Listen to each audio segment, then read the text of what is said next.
தமிழக வெற்றி கழகம் கரூர்ல நடத்தின அந்த ரோட் ஷோ, விஜய் அவர்கள் வந்து அவர்களோட தொண்டர்களை சந்திக்க போறாங்கன்னு சொல்லிட்டு நடந்த ஒரு நிகழ்வு தமிழக அரசியல்ல வரலாற்றில் யாரும் மறக்க முடியாதபடி ஒரு மிகப்பெரிய ஒரு கருப்பு தினமா பதிவாயிருச்சு. 39 நபர்கள் வரைக்கும் இப்போ அந்த இடத்துல இறந்துருக்கிறதா செய்திகள் வந்திருக்கு. 13 பெண்கள் 8 குழந்தைகள்னு சொல்லிட்டு இந்த எண்ணிக்கைன்றது இன்னமும் ஏறத்துக்கான வாய்ப்பு இருக்கிறதா சொல்லியிருக்காங்க. 2 நபர்கள் அதில் இன்னமும் வெண்டிலேட்டர் சப்போர்ட்ல வச்சிருக்கிறதா கரூரை சார்ந்த சில முக்கியமான அதிகாரிகள் கிட்ட இருந்து இப்போ தகவல் ஆனது வந்திருக்கு. இதுக்கு நடுவில் இந்த விஷயத்தை பற்றி விஜய் அவர்கள் எதுவுமே பேசல. அவர் வந்து ஏர்போர்ட்ல இருந்து சென்னைக்கு கிளம்பி ஓடுறதுக்கு தான் தயாராக இருந்தார், சம்பவ இடத்தை விட்டு அவர் ஓடிட்டாருன்ற மாதிரி நிறைய செய்திகள் வெளியில் வந்துட்டு இருந்தது. அதுதான் உண்மை. ஏன்னா அந்த இடத்துல அவர் அந்த டைம்ல எதுவுமே பேசல, பத்திரிகையாளர்கள் கேட்ட கேள்விக்கு பதில் சொல்லல, வீட்டுக்கு போயிட்டு ஒரு ட்வீட் போடாருன்றது இந்த இடத்துல மிகப்பெரிய ஒரு அதிர்வலைகளையும் விஜய்க்கு எதிரான அந்த ஒரு மனப்பக்குவத்தையும் இந்த இடத்துல கொண்டு வந்துருந்துச்சு. இப்போ என்ன நடந்திருக்குன்னா, பாதிக்கப்பட்ட நபர்களுக்கு நிவாரண நிதின்றதை தாவேக தலைவர் விஜய் அவர்கள் அறிவிச்சிருக்காரு.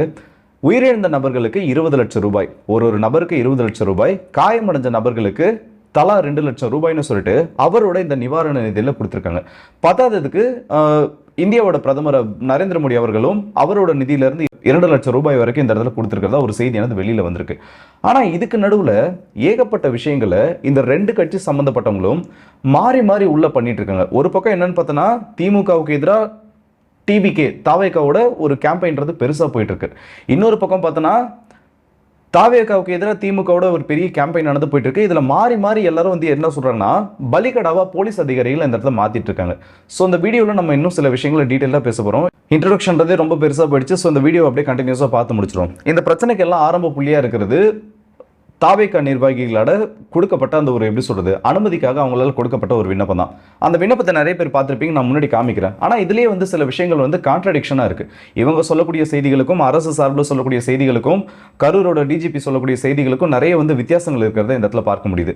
நம்ம இந்த ஸ்டேட்மெண்ட்டை தெளிவாக பார்க்கணும்னு வைங்க. எங்கள் தாவேகாவில் இருந்து கரூர் மாவட்ட காவல்துறை கண்காணிப்பாளர் அவர்களுக்கு கொடுத்திருக்கக்கூடிய ஒரு விண்ணப்பத்தில் தெளிவாக ஒரு விஷயத்த சொல்லியிருக்காங்க. அதாவது 23ஆம் தேதி இந்த சுற்றி இருக்கக்கூடிய இடங்கள்ல பேனர் வைக்கிறதுக்கும் அதுக்கான பெர்மிஷன் கேட்டது மட்டும் இல்லாமல் 2 இடங்களை இவங்க சொல்லியிருக்காங்க.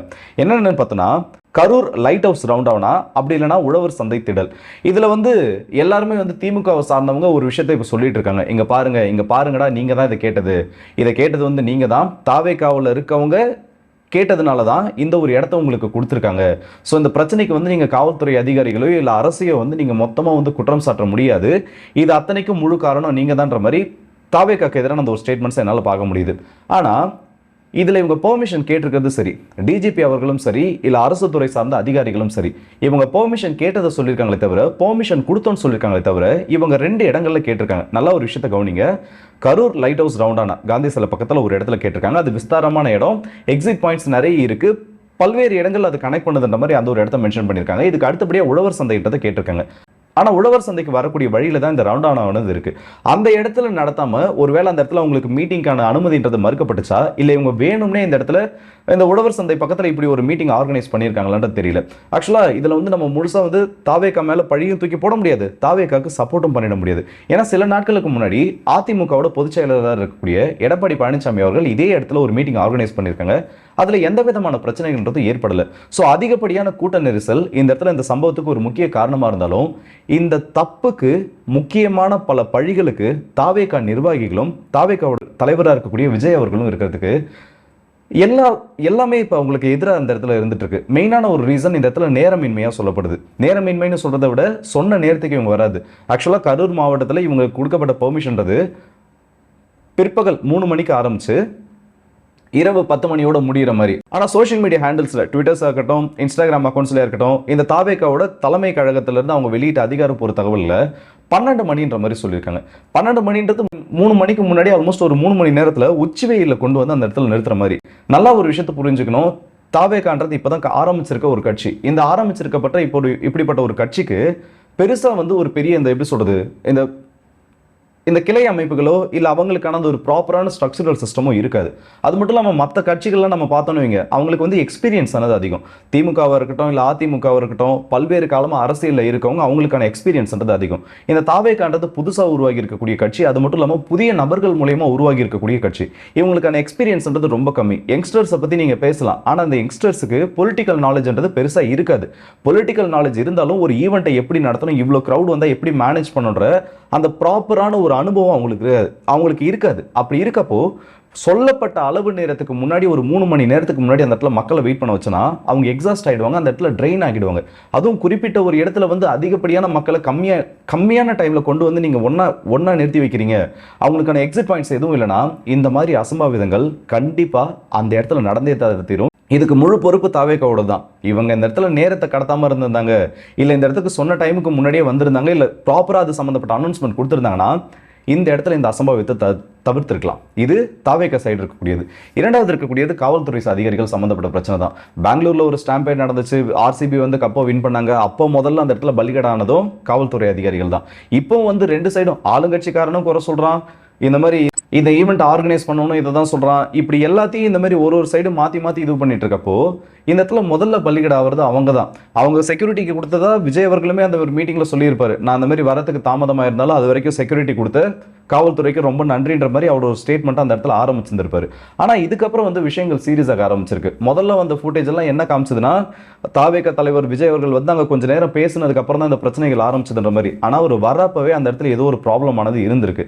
இதில் வந்து ரெண்டு சைடுமே வந்து மாற்றி பல பொய்யான தகவல்களை சொல்லிட்டு இருக்காங்க. ஆனால் கரூர் மக்களை பொறுத்த வரைக்கும் அவங்க கிட்ட இருந்து முக்கியமான பல தகவல்கள் வெளியில் வந்துட்டு இருக்கு. அதில் உண்மையான என்ன ஒன்று பார்த்தோன்னா, அந்த இடத்துல பாதிக்கப்பட்ட நபர்கள் ரெண்டு முக்கியமான விஷயத்த சொல்லியிருக்காங்க. ஒன்று பார்த்தோன்னா, போலீஸ் உண்மையிலேயே அந்த இடத்துல லத்தி சார்ஜ் பண்ணாங்களா இல்லையா, இல்லை இது முக்கியமாக ஏற்படுறதுக்கான காரணம் என்ன.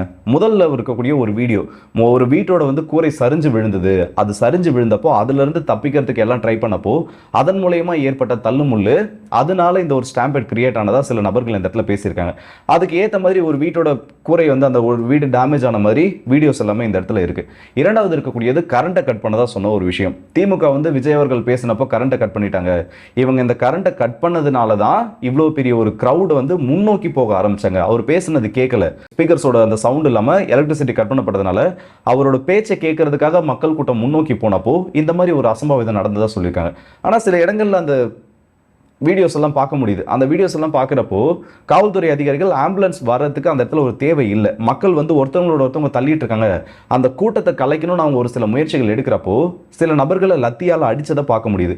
இப்படி ஒரு நபரை 2 நபரை அடிக்கிறப்போ அவங்க முன்னாடி ஓட ட்ரை பண்ணுறாங்க, இல்லை அவங்க சைடில் அந்த இடத்துல சைடில் தப்பிக்க ட்ரை பண்ணுறாங்க.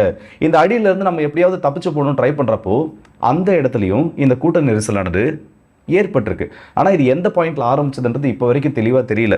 தாவேக்கா சார்பில் வந்து ஓய்வு பெற்ற ஒரு நீதிபதி அவர்களோட தலைமையில் வந்து ஒரு விசாரணை குழு வேணும்னு சொல்லிட்டு கோர்ட்டில் மேல்முறையீடு பண்ண போகிறதா சொல்லியிருக்காங்க. அரசு ஆரம்பித்த அந்த ஒரு குழுவிலேருந்து இன்றைக்கி அவங்களோட விசாரணைன்றதை தொடங்கிட்டாங்க. இதுக்கு பின்னாடி ரொம்ப மோசமான சில நிகழ்வுகள் இன்னமும் நடந்துக்கிட்டு தான் இருக்குது. என்னென்னா, அமைச்சர் திமுகவோட சில அமைச்சர் வந்து அந்த இடத்துக்கு வந்திருந்தாங்க. அவங்க அழுத விஷயத்தெல்லாம் நம்ம போன வீடியோலேயே பார்த்துருந்தோம். ஆனால் இப்போ என்னென்னா வந்து அந்த விளம்பரம் தேடுவாங்கல்ல, ஒருத்தவங்க பாதிக்கப்பட்டிருக்கப்போ நம்ம ஊர் பாஷையில் சொல்லணும்னா இந்த ஸ்டிக்கர் கலாச்சாரம், அதை திமுக இப்போ ரொம்பவே தெளிவாக பண்ண ஆரம்பிச்சிட்டாங்க. செந்தில் பாலாஜி அந்த ஊரை சார்ந்தவர், அவருக்கு பின்னாடி பல்வேறு ஊழல் புகார்கள் இருக்குது. அவருக்கு பின்னாடி இருக்கக்கூடிய அந்த பிரச்சனை, அந்த 10 ரூபாய் சம்மந்தப்பட்ட அந்த சில கேசஸ், இல்லை அதுக்கு பின்னாடி இருக்கக்கூடிய எல்லா குற்றச்சாட்டுகளும் அவருக்கு பின்னாடி இருக்குது. இதை இப்போ திமுக எப்படி யூஸ் பண்ண ஆரம்பிச்சிருக்காங்கன்னா, அவங்களுக்கான ஒரு பாசிட்டிவ் கேம்பெயினாக பண்ண ஆரம்பிச்சிருக்காங்க. நான் சொன்னால் வந்து நிறைய பேருக்கு இந்த இடத்துல கோவம் வருது. திமுகவும் சரி தாவேக்காவும் சரி இந்த இடத்துல வந்து இந்த அரசியலில் ரொம்ப கொச்சையாக பண்ணிட்டு இருக்காங்க. அவங்களோட ஐடிவிங்லாம் வந்து ஒரு படி மேலே போயிட்டு இறந்தவர்களோட பிணத்தை வச்சு அவங்களுக்கான விளம்பரங்களை தேடிட்டு இருக்காங்கன்ட்டு ஒரு 2-3 இமேஜை டிஸ்பிளே பண்ணுறேன், அதை பாருங்கள். என்னன்னா, அவங்களுக்கு கொடுக்கக்கூடிய அந்த குளுக்கோஸ் இருக்குல்ல, அது முதற்கொண்டு எல்லாத்துலேயும் செந்தில் பாலாஜியோட ஸ்டிக்கரை ஒட்டுறாங்க. இது ப்ராக்டிக்கலாக அந்த இடத்துல எப்படி தெரியுமா கன்வே ஆகுது? நீங்கள் யாரை வந்து ரொம்ப எப்படி சொல்கிறது, நீங்கள் வந்து யாரை வந்து இவ்வளோ நாள் ரொம்ப மோசமாக இது பண்ணிட்டு இருந்தீங்களோ அவர் தான் இப்போ உங்களுக்கு வந்து உதவுறாரு. சரி, ஓகே, உதவட்டும், அதில் எந்த ஒரு தப்பும் இல்லை.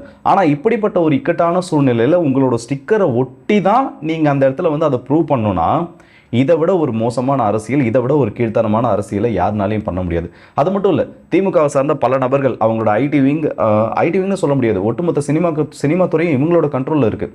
இந்த சினிமா துறை சம்மந்தப்பட்ட பல்வேறு நடிகர்கள் சத்யராஜ், ரஜினிகாந்த் அவர்கள்லாம் பார்த்தோன்னா, ரஜினிகாந்த் அவர்கள் கொஞ்ச நாளைக்கு முன்னாடி இந்த திருவண்ணாமலையில் வந்து ஒரு மண் சரிவு ஏற்பட்டப்போ அதை பற்றி ஒரு கேள்வி கேட்குறாங்க. தலைவருக்கு அது எங்கே நடந்துச்சு, என்ன பண்ணுச்சு, எதுனே தெரியல, அப்படியா நடந்துச்சுன்ற மாதிரி ஒரு கேள்வி கேட்டு போனார். ஆனால் இந்த ஒரு சம்பவம் நடந்தப்போ அவர்கிட்ட இருந்து உடனடியாக ட்வீட் ஆனது வருது. ஸோ இதெல்லாம் வந்து இதுக்கு பின்னாடி யார் இயக்கிட்டு இருக்காங்க, இது என்ன நடந்துட்டு இருக்கிறது எல்லாம் தெரியும். உடனே நீங்கள் கேட்பீங்க, நீ வந்து டிவிகேவோட ஐடி விங்கா, டிவிகேக்கும் உனக்கு என்ன சம்மந்தம்னு சொல்லிட்டு. டிவிகேவோட ஐடி விங்கா இருந்தால் இந்த இடத்துல விஜய் அவர்கள் எதுவும் கேட்கல, அவர் அந்த இடத்த விட்டு ஓடிட்டாரு. அவர் ஓடுனது தப்பு, பனையூருக்கு போயிருக்கக்கூடாது, அங்கே நின்று இருக்கணும், அங்கேருந்து உங்களை பார்த்துருக்கணும், தாவேக்காவோட அதிகாரிகள் அரசு மருத்துவமனைக்கு போயிருக்கணும், அங்கேருந்து உங்களுக்கு உதவிகள் பண்ணியிருக்கணும், அங்கேருந்து உங்களை நேரில் பார்த்து ஆறுதல் சொல்லியிருக்கணும். இதெல்லாம் நான் சொல்ல மாட்டேன். ஏன்னா நான் டிவிகேவோட ஐடி விங்கும் கிடையாது, டிஎம்கேவோட ஐடி விங்கும் கிடையாது. நியூட்ரலாக நீங்கள் நின்று பாருங்கள், எத்தனை நாளைக்கு இந்த கட்சியை பிடிச்சி தொங்கிட்டு இருப்பீங்க? திமுக வந்து நான் திமுக காரன், திமுக எது பண்ணாலும் எனக்கு சரி, திமுக வந்து என் குடும்பத்தை அழிச்சாலும் நான் எதுவும் கேட்க மாட்டேன், திமுக வந்து எதை பண்ணாலும் நான் பேச மாட்டேன்னா எப்படி பேசுவீங்க? தாவேக்கா வந்து நான் தாவேக்காவோட நிர்வாகி, இப்போ வந்து தாவேக்காவில் அந்த சம்மந்தப்பட்ட மாநிலத்தில் நடந்த பிரச்சனையில் என்னோட குடும்பம் பாதிக்கப்பட்டுச்சு, அப்படி இருந்தாலும் நான் தாவேக்காவை எதுவும் கேள்வி கேட்க மாட்டேன். நான் வந்து விஜய் அவர்களை நடிகராக பார்க்குறேன், அவர் ஒரு கடவுளாக பார்க்குறேன், அவரை நான் வந்து வர்ஷிப் பண்ணுறேன், அவரை வந்து நான் கடவுளாக கும்பிடுறேன், அவர் வந்து எனக்கு எல்லாத்துலேயும் முக்கியம், என் குடும்பத்தை விட முக்கியம், நான் இதெல்லாம் சொல்லணும்னு பார்த்தா சொல்ல மாட்டோம். ஏன்னா அரசியல்ன்றது வேற, இந்த இடத்துல குடும்பம்ன்றது வேற.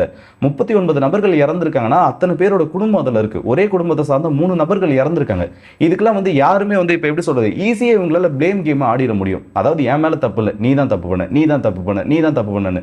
திமுகவை கேட்டிங்கன்னா இது மொத்தமாக வந்து அந்த நடிகரோட தப்பு, அவர் பண்ண தப்புனால தான் இப்போ இவ்வளோ பெரிய பிரச்சனை வந்திருக்குன்னு சொல்லிட்டு திமுகவிலேருந்து தாவேக்காவை கேட்க அமைச்சிருவாங்க. தாவேக்காவை கேட்டோன்னா நாங்கள் வந்து கேட்ட இடம் வேற, ஆனால் அது சம்மந்தப்பட்ட உண்மைகளை இந்த இடத்துல மறைக்கிறாங்க, எங்களுக்கு இதுக்கு எந்த சம்மதம்ட்டு அப்படியே ஈஸியாக திமுக பக்கம் திரும்பிடுவாங்க.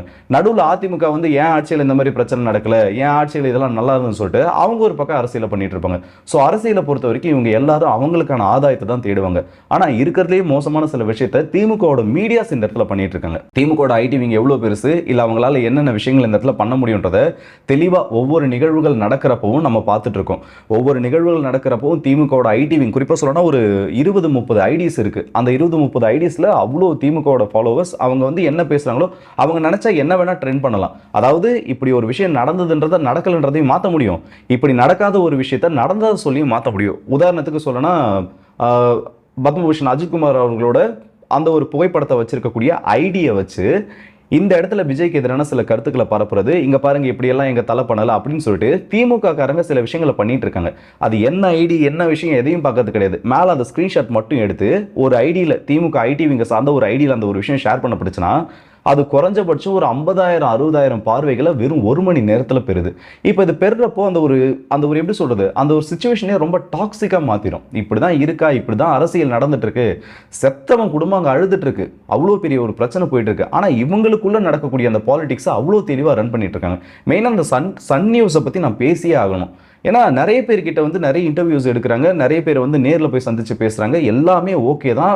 எப்படி சொல்றது, இவங்க சொல்லக்கூடிய எல்லா விஷயமும் ஒரே ஒரு விஷயத்தை தான் பாயிண்ட் அவுட் பண்ணுது, விஜய் தப்பு, விஜய் மேல தப்பு, விஜய் அரெஸ்ட் பண்ணுங்க, விஜய் அரெஸ்ட் பண்ணுங்க. எல்லாருமே சொல்லி வச்ச மாதிரி அந்த ஒரு ஸ்டேட்மெண்ட்டை சொல்றது நார்மலா இந்த இடத்துல எது கூடயுமே கனெக்ட் ஆகுது. அப்படி இந்த ஒரு நபரோட அந்த ஒரு வீடியோ ரொம்ப வைரல் ஆச்சு. விஜய் அவர்கள் வந்து நினைச்சிருந்தாருன்னா இந்த ஒரு கூட்டத்தை வந்து ரத்து பண்ணிட்டு போயிருக்கலாம், இவங்க இந்த இடத்துல வந்து வரணுன்ற அவசியமே இல்லை இவர் வந்து இதை பண்ணணுன்ற அவசியமே கிடையாது. அப்படி இருக்கப்போ தாவேக்கா வேணும்னு சொல்லிட்டு அவங்களோட கிரவுட் கேதரிங்க காமிக்கிறதுக்காக இப்படி ஒரு பெரிய சம்பவத்தை கரூர்ல பண்ணிட்டாங்க. இது வந்து ஒரு மிகப்பெரிய ஒரு துயரத்தை தமிழகத்துக்கு ஏற்படுத்தி இருக்கின்ற மாதிரி இந்த நபரோட ஒரு வீடியோ வைரல் ஆச்சு. ஆனா அதுக்கப்புறம் தான் ஒரு விஷயம் தெரியுது, திமுகவில் ஒரு முக்கியமான எப்படி சொல்றது, ஏதோ ஒரு கழக நிர்வாகியாக அவர் இருந்திருக்காரு, திமுக நபர்களோட நெருங்கி ஒரு தொடர்புக்குன்னு சொல்லிட்டு. இது மட்டும் இல்லை, நிறைய வந்து திமுக சார்ந்த நபர்களும் இந்த கூட்டத்துக்கு வருவாங்க. ஏன்னா ஒரு நடிகரை பார்க்க வரணும்னா ஒரு கட்சி சம்மந்தப்பட்டது. இப்போ உதாரணத்துக்கு எல்லார் வீட்லையுமே சொல்லுவோம், இப்போ என் வீட்டில் இருக்கேன்னா நான் ஒரு கட்சியை ஃபாலோ பண்ணுவேன், எங்கள் அப்பா ஒரு கட்சியை ஃபாலோ பண்ணுவார், எங்கள் அம்மா ஒரு கட்சியை ஃபாலோ பண்ணுவாங்க, என் தங்கச்சி, என் தம்பி, அண்ணன், இந்த மாதிரி அவங்களுக்கு ஒரு விருப்பம் இருக்கும். அதனால இதையுமே இந்த இடத்துல கொண்டு வந்து உள்ள அரசியலாக பண்ணிட்டு இருக்காங்க. ஆனால் எல்லாரை விட மோசமான ஒரு வேலையை சன் நியூஸும் புதிய தலைமுறையும் ரொம்ப மோசமாக பண்ணிட்டு இருக்காங்க. நீங்கள் வந்து அவங்களோட மீடியாஸை அவங்களோட செய்திகளை பார்த்தீங்கனாலே உங்களுக்கு தெரியும், எது பண்ணாலும் அங்கே சுற்றி இங்கே சுற்றி இந்த வஞ்ச புகழ்ச்சி அணின்னு ஒன்று இருக்கும். எப்படி பண்ணாலும் இது இந்த குறிப்பிட்ட ஒரு பாயிண்ட்ல டிவிக்கே இவங்களுக்கு கிடைச்ச ஒரு சான்ஸ் இப்போ என்னன்னா, இதை விட பெட்டரான சான்ஸ் டிவிகேவை அடிச்சு மொத்தமாக படுத்து எப்படி சொல்றது, கல்லறை கட்டத்துக்கு கிடைக்காது. அதுக்கான எல்லா வழிகளையும் அத்தனை அமைச்சர்கள் முதற்கொண்டு இப்போ பார்த்துட்டு இருக்காங்க. ஆனால் திமுக கிட்ட இருக்கக்கூடிய ஒரு பெரிய ஒரு விஷயம் என்ன தெரியுமா, அந்த டாப் லெவலில் இருக்கக்கூடிய நபர்கள் இது ரொம்ப சென்சிட்டிவாக ஹேண்டில் பண்ணுறாங்க. அதாவது இப்போ நம்ம டைரக்டாக டிவிகேவை அட்டாக் பண்ணிட்டோம்னா இது நமக்கு பேக் ஃபயர் ஆகிடும். ஆயிடும். அப்படி இருக்கப்போ இந்த டைம்ல இந்த பிரச்சனையோட சூடு ஆறுற வரைக்கும் இதை நம்ம தொடக்கூடாதுன்னுட்டு ஏதோ ஒரு விஷயம் நடந்துருச்சு, தவறிடுச்சு, இதை வந்து நாங்கள் ஹேண்டில் பண்ண ட்ரை பண்ணிட்டு இருக்கோம் அப்படி பேசிட்டு இருக்காங்க. ஆனால் அதுக்கு கீழே கிரேட் 2ல இருப்பாங்கல்ல, இந்த அமைச்சர்கள் கேட்டகரியிலேயே கீழே சில பேர் இருப்பாங்க, அவங்களுக்கு கீழே நிர்வாகிகள் இருப்பாங்க. அவங்க பேச வேண்டிய கருத்துக்களை இல்லை அவங்க சொல்ல வேண்டிய கருத்துக்களை ஒட்டு மொத்தமா இவங்கள வச்சு பேசிட்டு இருக்காங்க. இதுல நம்ம அமைச்சர் அன்பில் மகேஷ் அவர்களும் அடக்கம். மனுஷன் கள்ளக்குறிச்சியில் அத்தனை பேர் செத்தாங்க, 60 நபர்களுக்கு அதிகமாக விஷச்சாராயம் குடிச்சு செத்தாங்க, மரக்காணத்தில் ஒரு 14 பேர் செத்தாங்க, ஏர் ஷோவில் இந்த மெரினாவில் வச்சு ஒரு 5 பேர் செத்தாங்க, கவினோட ஆணவ படுகொலை, இந்த இடத்துல அஜித்தோட லாக்அப் டேத், இந்த மாதிரி அப்போ கூட கல் மாதிரி நின்ன மனுஷங்க அவரே இப்போ கண்கலக வச்சுட்டாங்க. அதெல்லாம் பார்க்குறப்போ வந்து ரொம்ப ரொம்ப ரொம்ப ஒரு மோசமான இதுவாக இருந்துச்சு. அவ்வளோ ஃபீல் பண்ணுறாருன்னா இந்த விஷயம் அவர் அவ்வளோ பாதிச்சிருக்கு. இதையும் வந்து நிறைய பேர் வந்து ட்ரால் பண்ணிட்டு இருக்காங்க. இந்த மாதிரி வந்து இவர் நடிப்புக்காக இதெல்லாம் பண்ணுறாரு, இது வந்து நிறைய பேர் நடிப்பாக பண்ணுறாங்கன்னு சொல்லிட்டு. அவங்க அப்படி பண்ணுறதுக்காகவாவது ஏதோ ஒன்று போனாங்க, உள்ளே வந்து ஏதோ ஒன்று பண்ணிட்டு இருக்காங்க. இதை வந்து நான் சர்க்காஸ்டிக்காக சொல்கிறேன்னு நினைக்காதீங்க. இதை வந்து எப்படி சொல்கிறது, நடக்கக்கூடிய விஷயங்கள் உங்களுக்கு புரிய வேண்டியவங்களுக்கு புரியும். இது அப்படி ஒரு சம்பவம் தான் நடந்துட்டு இருக்கு. விஜய் அவர்கள் பண்ணது இதில் ஒரு பெரிய தப்பு, அந்த ஸ்பாட்டில் இல்லாமல் கிளம்புனது கூட பரவாயில்ல. இப்போ நீங்கள் வந்து ஒரு 20 லட்ச ரூபா நிதியை கொடுத்துருக்கீங்க. இது வந்து எப்படி சொல்கிறது, செத்தவங்களை வந்து திரும்ப கொண்டு வரதுன்றது அவரும் சொல்லியிருக்காரு. என் குடும்பத்தில் ஒரு பிரச்சனை நடந்திருக்கு, உங்கள் குடும்பத்தில் ஒருத்தனா நின்று நான் இதெல்லாம் வந்து சந்திக்க போகிறேன்னு சொல்லிட்டு. ஆனால் ஒரு அரசியல் கட்சி ஆரம்பிக்கிறப்ப நீங்கள் இவ்வளோ பெரிய ஒரு சர்ச்சையில் சிக்கிறீங்க. சர்ச்சைன்னு சொல்ல முடியாது, தமிழக அரசியல் வரலாற்றில் உங்களால் ஒரு மிகப்பெரிய கருப்பு புள்ளி, ஒரு கருப்பு பக்கமானது இதனால் எழுதப்பட்டுடுச்சு. இதை வந்து யாருனாலும் இதுக்கப்புறம் மாற்ற முடியாது. இதையெல்லாம் தாண்டி எப்படி நீங்கள் அரசியல் பண்ண போகிறீங்கன்றது தான் இதுக்கப்புறம். ஆக்சுவலாக இதுக்கப்புறம் நீங்கள் பார்க்க போகிறது தான் உண்மையான அரசியல். ஒவ்வொரு மேடையிலையும் இதுக்கப்புறம் தாவேகாவுக்கு பல்வேறு எதிர்ப்புகளானது கிளம்பும். நார்மலாக புதுசாக ஆரம்பிக்கிற கட்சிகள்ல இருந்து வெள்ளி விழா கண்ட கட்சிகள் வரைக்கும் இந்த 39 பேரோட மரணத்தை ஒரு முதன்மையான ஒரு ஆயுதமாக உங்களுக்கு எதிராக பயன்படுத்துவாங்க. இது எல்லாத்தையும் தாவேகா சமாளிக்கணும். இல்லை தாவேகா வந்து இதுக்கப்புறம் வருமானத்தில் ஒரு தனி சாப்டர், அதை பற்றி எனக்கு கவலையே கிடையாது. தாவேகா வந்தாலும் பரவாயில்ல, டிஎம்கே வந்தாலும் பரவாயில்ல, 2 பேர் சம்மந்தப்பட்ட விஷயத்தையும் நான் இதில் யாருக்கும் சப்போர்ட் பண்ணி பேசலை. உடனே ஏடிஎம்கேன்னு கேட்டாதீங்க. ஒரு நியூட்ரல் ஸ்டாண்ட்ல இருந்து பார்த்தா தான் தெரியும் இதோட பெயின் எந்த அளவுக்குன்னு சொல்லிட்டு. காலையில் ஒரு வீடியோ போட்டிருந்தேன், அதாவது அடிச்சுக்காதீங்க, இந்த மாதிரி ஒரு சில விஷயத்த பண்ணாதீங்கன்னா கீழே வந்து கமெண்ட்ஸில் என்னோட கமெண்ட்ஸில் அடிச்சுக்கிறாங்க. நீ டிஎம்கே தானே, நீ ஏடிஎம்கே தானே, நீ டிவிகே தானே. ஒரு கண்டெக்ஸ்ட் என்ன போடுறோம், என்ன பிரச்சனை.